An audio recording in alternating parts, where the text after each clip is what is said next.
কন্যাশ্রী আচার্য, contact number 84 205 নিচে দেওয়া হচ্ছে। ফ্রি কনসালটেন্সি, পেইড কনসালটেন্সি কিভাবে পাবে সেটা আরেকবার বলে দিই, আর ইংলিশে তো নিচে লিখে দেওয়ার চেষ্টা করছি সমানে। সেটা হলো, যদি আচমকা আমাকে পছন্দ হয় তাহলে তোমার date of birth, place of birth, time of birth পাঠাবে, তোমার দু হাতে রেখার ছবি আলাদা আলাদাভাবে পাঠাবে, আঙ্গুল জড়ো করে পাঠাবে, আঙ্গুল ফাঁক করে, আঙ্গুল জড়ো করে, আঙ্গুল ফাঁক করে, ফ্রন্ট ফেসের ছবি পাঠাবে, এইভাবে ছবি তুলে কারেন্ট ছবি পাঠাবে, তোমার নাম, পদবি, গোত্র পাঠাবে, কি করো বর্তমানে সেটা পাঠাবে, কোথায় থাকো সেটা লিখে পাঠাবে, এবং কি নিয়ে সমস্যা ফেস করছো।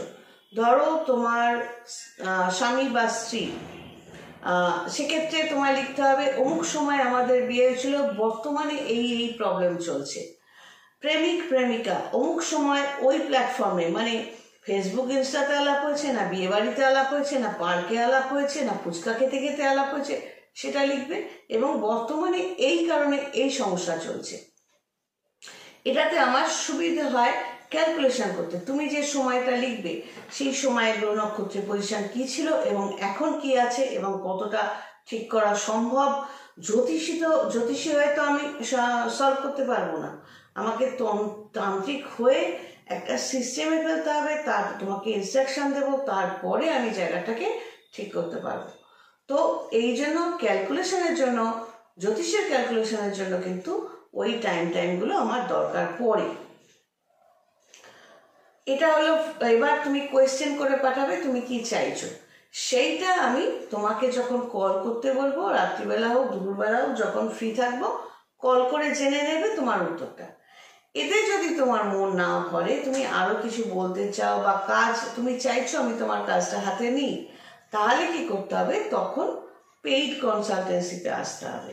মানে তুমি অ্যাকাউন্টে টাকা দিলে এবং একটা টাইম নিলে, ভিডিও কলে কথা বললাম, যে এই সময় তুমি ভিডিও কলটা করো, আমি কথা বলবো, কিন্তু যে আমাকে নক করেছো সেই কথা বলবে। আরো 10 জন নিয়ে বসে থাকলে কিন্তু আমি ফোন কেটে দেবো। এটা গেল।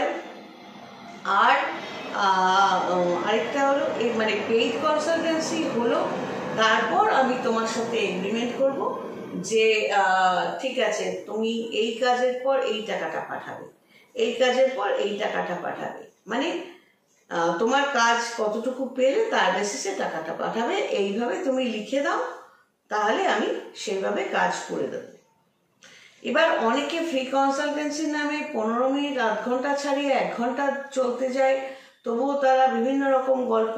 আমি যখন জিজ্ঞেস করি তোমার ইচ্ছেটা কি, সেই ইচ্ছেটাই প্রপারলি অনেকে বলে উঠতে পারে না।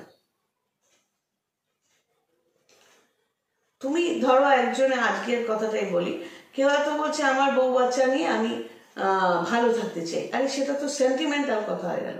তুমি কোথায় ভালো থাকতে চাও, তোমার গ্রামে না শহরে, না তোমার ভাড়া বাড়িতে, না নিজের বাড়িতে?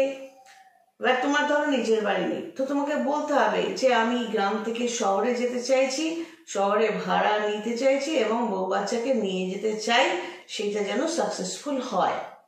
তো তুমি কি ইচ্ছেটা প্রকাশ করছো, সেই ইচ্ছেটাকে তো কনসেন্ট্রেটেড হতে হবে, সলিড হতে হবে। আমি বউ বাচ্চাকে নিয়ে সুখী থাকতে চাই, সেটা তো সেন্টিমেন্টাল কথা। সুখী থাকতে চাই, সুখ তো অনেকভাবে আসে আবার আসে না। কোনটাতে তোমার সুখ সেটা তো, তার মধ্যে তো আমি ঢুকবো না। তুমি আমাকে দিয়ে কতটুকু কাজ করাতে চাইছো। অনেকেই যেমন ভগবানের কাছে গিয়ে প্রার্থনা করে, সে হয়তো অনেক বউ বা স্বামীরা একই কথা বলছে, কিন্তু এই সুখের মানেটা কি, কতটা তুমি পেলে তোমার মনে হবে তুমি সুখী, বোঝার ব্যাপার আছে না। তো এইটা হলো ফ্রি এবং পেইড কনসালটেন্সির ব্যাপার। প্রত্যেকবারই আমি চেষ্টা করি বুঝিয়ে দিতে, এবারেও তাই করলাম। সবাই ভালো থেকো, God bless and take care.